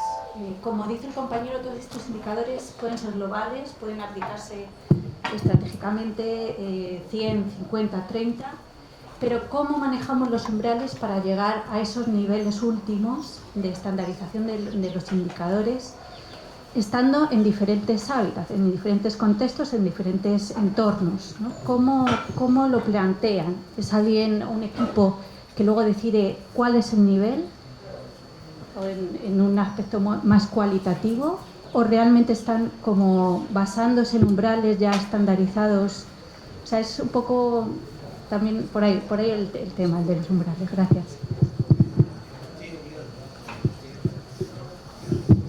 Bueno, en primer lugar, respondiendo al chico del fondo, es decir, que es verdad que conozco bien Iberoamérica. Bueno, este es mi viaje número 115, no a Perú, a Perú es el 20º, 115. Perú no es el que mejor conozco, pero bueno, conozco desde Jaén, Piura, Chiclayo, la zona de Iquitos, hasta, bueno, he trabajado en Moquegua, hasta Tacna, y ya si me meto un poco por Arequipa, pues digo Arequipa, Arica, me meto en Chile, ¿no? Lo conozco muy bien. Y por eso les voy a dar mi opinión, pero esto no es un consejo para nadie, es decir, consejos tengo que para mí no vengo, que para mí no tengo, ¿no? Consejos vendo que para mí no tengo, dice el proverbio castellano. No sé quién, yo puedo darle mi visión particular. Es decir, el problema también de la metrópolis de Lima, en realidad, incluso más que metrópolis, hablaríamos de megalópolis, porque ya ha superado los 10 millones de habitantes. Fíjense ustedes que con 10 millones de habitantes tienen más de 60 países con menos población. Portugal tiene 10, Cuba tiene 10, Suecia tiene 7, Finlandia tiene 5, por ponerle también algunos países ricos, Dinamarca tiene 6, o sea que ustedes ya como ciudad son mayores demográficamente que muchísimos países. El tema de una ciudad como Lima, que prácticamente concentra buena parte de los equipamientos y de los servicios de todo el país, y están aquí los mejores, es que sigue trayendo cada vez a más gente, trayendo y atrayendo. Primero habría que limitar la llegada de personas procedentes de otros lugares, es decir, tanto de la Amazonía como de la zona del altiplano. Y me dicen ustedes, ¿y cómo lo haríamos? Bueno, pues vamos a descentralizar y a desconcentrar servicios y equipamientos en el territorio. No puede ser, un país no funciona con una macrocefalia urbana solo. Tenemos el caso de Argentina, que es muy parecido. La población mayoritariamente está en Buenos Aires, con 14 millones. Yo creo que podríamos empezar a desarrollar ciudades como estas que he dicho, como Piura, como Trujillo, como Cusco, como Arequipa, y otras intermedias que permitan que la población de allá no emigre y al mismo tiempo preste un mejor servicio a todos los entornos rurales, para que la calidad de vida sea más homogénea en todo el espacio peruano, que los peruanos, independientemente de su lugar de residencia o de nacimiento, tengan las mismas oportunidades. Ese es uno de los principios que dije al comienzo de mi intervención, ¿verdad? Pues yo creo que empezaremos por ahí. Y en segundo lugar, empezaríamos también por definir un plan de urbanismo muy preciso para la ciudad, que contemple claramente cuáles son las zonas de expansión con calidad, que no veamos luego desastres naturales, entre comillas, porque no ha habido una localización adecuada, que se generen barrios de exclusión social. Eso no es nunca una ciudad, eso genera conflicto, eso genera diferencias inasumibles, y eso genera también disparidades que a su vez hacen que la ciudad no sea, digamos, muy habitable, entre comillas. Y lo anterior es ligado a la lucha contra los desequilibrios territoriales. Vamos a repartir la riqueza, y no me refiero a la riqueza de los más ricos, que también tendrán sus impuestos, su fiscalidad, sino la redistribución de equipamientos y servicios por este enorme país. Piensen ustedes que tienen como 1.250.000 kilómetros cuadrados. Eso es lo mismo que España, que es el segundo país más grande de la Unión Europea, sumado con Francia, que es el primer país más extenso de la Unión Europea, y además como si le añadieras Portugal y Holanda. Esa es la extensión de Perú, comparativamente. Y tienen ustedes todos los tipos de paisajes. Y tienen unos paisajes, quiero decir, desde el ecuatorial al tropical, al paisaje de la alta montaña o andino, el del altiplano, el litoral, tienen ustedes desiertos, tienen ustedes zonas de recursos hídricos extraordinarios, tienen ustedes una minería magnífica, otra cuestión es cómo se explote y quién lo explote, pero tienen ustedes todo para ser una especie de, digamos, de pequeño imperio dentro de América y del mundo, es decir, pero al final es cierto que nos fallan los recursos humanos. Entonces yo para Lima haría un buen plan, inserto en el territorial más amplio, y decir claramente cuál es el área en estos momentos urbanizada y que tiene que responder a las expectativas, cuál va a ser la área digamos urbanizable o de expansión de la ciudad en determinadas zonas concretas de gran calidad, con distribución de niveles, digamos, de habitabilidad, con una fuerte presencia del gobierno en el acceso a la vivienda de los grupos más desfavorecidos, por lo tanto un porcentaje importante de destino a vivienda social, y cuáles son las áreas dentro de Lima donde es zona no urbanizable pues por cuestiones de vulnerabilidad o por cuestiones de espacio que tienen un valor ambiental también, y lógicamente todo esto iría acompañado de ese sistema de indicadores que va asociado a una mejor movilidad del tráfico interno, a una reducción de las emisiones de CO2, a una generación de mayores espacios verdes dentro de la ciudad, etcétera, etcétera. Es decir, son muchas las medidas que se pueden incorporar, pero a grandes rasgos eso sería una inversión de las tendencias. Y no sé si con eso le respondo más o menos, tampoco no voy a dar lecciones, son ustedes quienes tienen que hacerlo, y en un ámbito académico aquí también tienen ustedes profesionales y sería demasiado, por mi parte, demasiado pretencioso, ¿no? En cuanto a la segunda pregunta, cuando establecemos los umbrales, normalmente son umbrales estandarizados. Por ejemplo, por ponerle un caso, cuando se considera que estamos bajando del umbral de resiliencia, por ejemplo, en renta per cápita.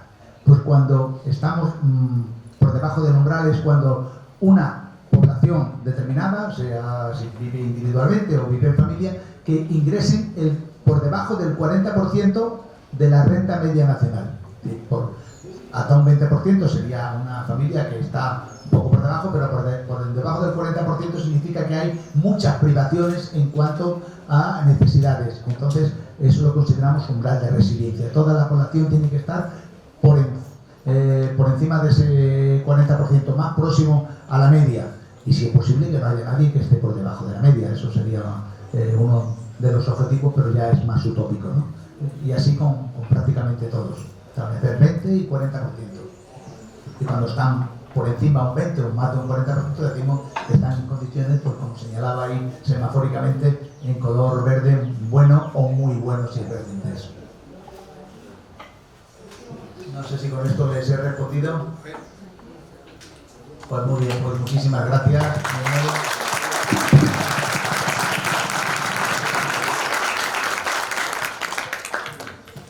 Estimado público, a continuación el doctor Carlos Francisco Cabrera Carranza, vicerrector académico de pregrado, dará las palabras de cierre. Aplausos, por favor. Bueno, ante todo, buenas tardes a todos los presentes, aquí a Julián Mora, expositor de orden, que hoy día nos acompaña, siempre presente con nosotros cada vez que está aquí en Lima, así como también a Carlos Mesa, aquí en Lima, ¿no?, del Departamento de Geografía, y a los grupos de estudio que ha tenido bien organizar este evento, un grupo de estudios tanto de Geografía como también de Ingeniería Geográfica, y el vicerrectorado académico de pregrado. Creemos que esta es una de las iniciativas que siempre debemos tener para poder estar siempre acorde con el desarrollo actual. Yo acabo de venir de clausurar también un evento importante, como es el proyecto Erasmus, que es aprendizaje centrado en el estudiante. Es que justamente San Marcos, en esa iniciativa de cambio, venimos justamente tratando de generar esos cambios de innovación educativa, que es justamente generar nuevas metodologías de cambio. Nosotros durante largos periodos de tiempo, como docentes, por ejemplo, siempre tenemos la tendencia de lo que es la clase modelo, ¿no? Donde el punto focal de la enseñanza es el profesor. Pero ¿por qué no puede ser el estudiante? Ya los paradigmas van cambiando.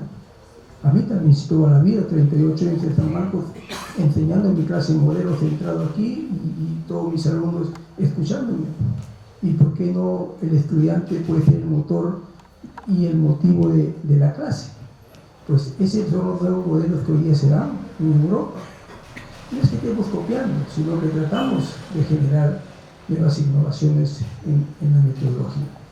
Este es uno de los proyectos que hoy día se ha clausurado la primera etapa y se trabajó con la Escuela de Ingeniería Ambiental por estos años, y seguramente se estará replicando para otras escuelas profesionales. Entonces, son situaciones que tienen que generarse cambios, y para el año 2024 también se tienen nuevos modelos de innovación educativa, porque tenemos que generar cambios en San Marcos. No podemos seguir nosotros enseñando lo mismo, ni con las mismas metodologías. ¿Por qué? Porque nuestra misión y visión que tiene San Marcos tenemos que llevar a la práctica. Nuestro modelo y nuestra visión, primero nuestra misión en San Marcos, es formar profesionales de calidad, y lo venimos haciendo. Pero nuestra visión es ser referentes. Nosotros día a día vienen todas las universidades del Perú y también de América Latina y nos consultan. ¿Qué cosa está haciendo San Marcos? ¿Cómo hacemos tal cosa? Entonces nosotros tenemos que estar a la vanguardia para poder responder esto. Entonces tenemos que estar siempre generando innovación. Y hoy día justamente agradezco a Julián Morán justamente por este tema tan importante, porque justamente cuando él habla de indicadores ambientales para la gestión urbana, es un tema tan apasionante que justamente a mí también me gusta tanto y me hubiera gustado escucharlo, ¿no? Porque también estoy en esa línea de trabajo, ¿no?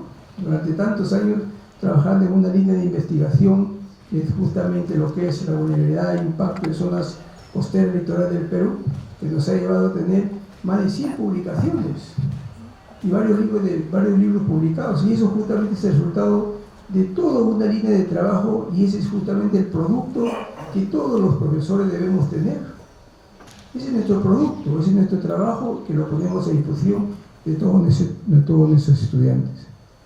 Por eso cuando Julián habla, que tan interesante hablar de los indicadores, y cuando hablamos de Lima metropolitana, pues es cierto, pues porque acá, cuando hablamos nosotros, yo me remonto a las ideas de Foster, cuando habla que los problemas ambientales se deben específicamente al crecimiento de población y al crecimiento de productividad. Entonces, cuando Lima comienza a crecer en población, vemos claramente, ¿no?, cómo hace algunos años, cuando vemos tesis de posgrado, y vemos cuando San Borja, cuando San Isidro eran los distritos que tenían la mayor área en jardines, con 4 o 5 metros cuadrados por habitante.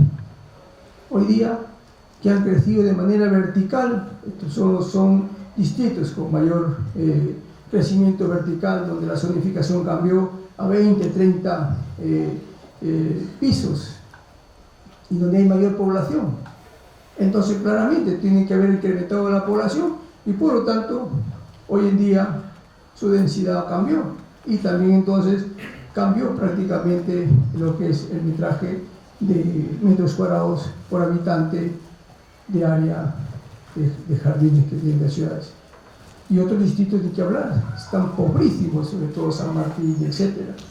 Entonces esos indicadores son muy importantes tenerlos en cuenta, y mucho más cuando vemos los indicadores en cuanto a esa productividad, porque cuántos automóviles el Perú compra, sobre todo de segundo uso, y cómo está la tasa de crecimiento en cuanto a CO2 y otros indicadores de contaminación.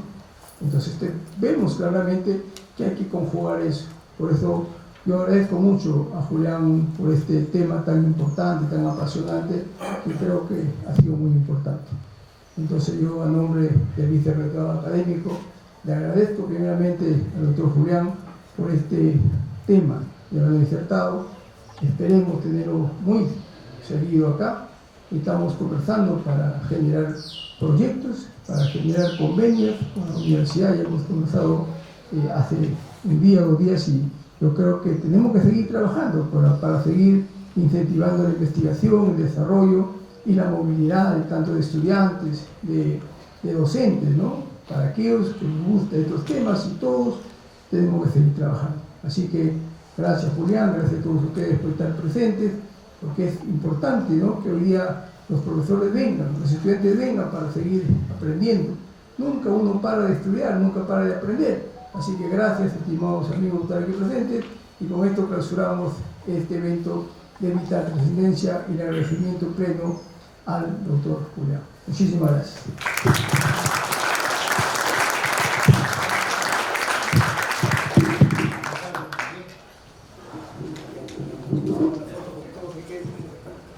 Ahora se hará entrega de un certificado al conferencista, el doctor Julián Mora Liceda, catedrático de la Universidad de Extremadura, España. Por favor, doctor Carlos Cabrera, lo invitamos a entregar este certificado al ponente.